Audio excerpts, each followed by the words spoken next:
mga kaninays, andito kami ngayon sa Tara, Katarmano dun sa hinahanap namin yung bahay ni Tatay Ariel. Buti na lang na pagtanungan namin ay yung kamag-anak niya, kaya naituro kami. Andun pala yung bahay niya sa may papuntang Makagtas. Kaya samahan nyo kami mga kaninays, pupuntahan namin si Tatay Ariel. Natuntun din namin sa wakas si Tatay Ariel mga kanaynay. Takot si Kuya maitak.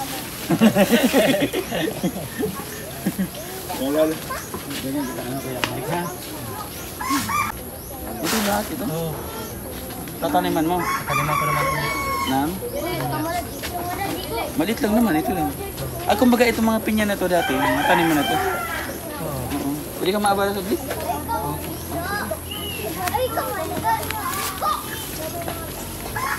Si Tatay Ariel mga kaninays ay putol yung dalawang paa, kaya ganyan siya lumakad. Sige, Jin, dito tayo. Andun si nanay.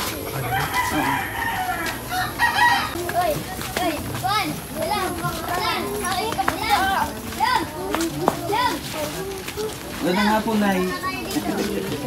Dito tayo, dito. Upo tayo dito. Dito, Wanda.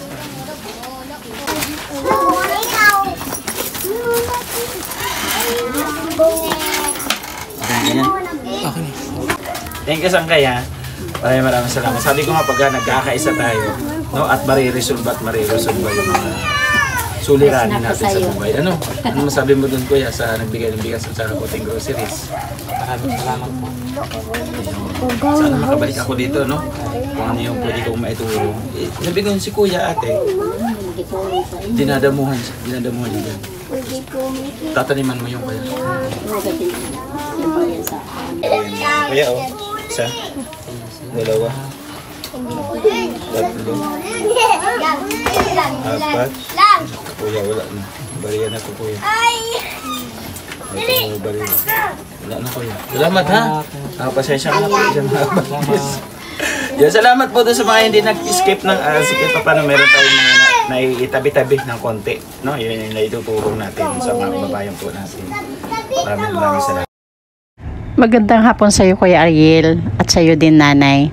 Ano nga po pala pangalan mo, Nanay? Karina. Okay, Nanay Karina.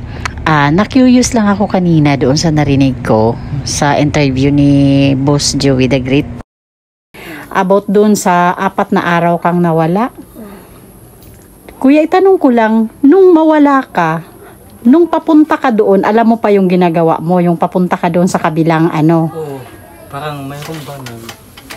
Oh, 'di ba tumawid ka ng ilog? Pero nasa tamang ano ka pa noon nung tumawid ka doon. Alam mo pa yung ginagawa mo. Opo. Tapos nawala na yung isip ko. Doon parang nag-iba na yung isip mo nung nandun ka na sa kabila. Tapos ano pong nangyari doon? Gabi, nawala na ako. Gabi. Gabi, pumunta na ako sa Undo. Anong oras ka po umalis dito? Mga mag-alas 6. Mag-alas 6 na ng hapon. Nasaan po kayo na nung mga oras na yun? Kanandit na. Hinahanap ko siya sa... Hindi siya nagpaalam sa inyo nung umalis siya? Hindi siya nagpaalam. Pero may kasama ka po? Yung anak niya. Anak ko. Tapos pinabalik ko. Kaya baka gusto daw niya bumalik dito. So pinabalik mo. So naiwan ka doon. Sa 4 na araw yun, ano ang natatandaan mo na ginagawa mo doon? Parang kuwag ko lang.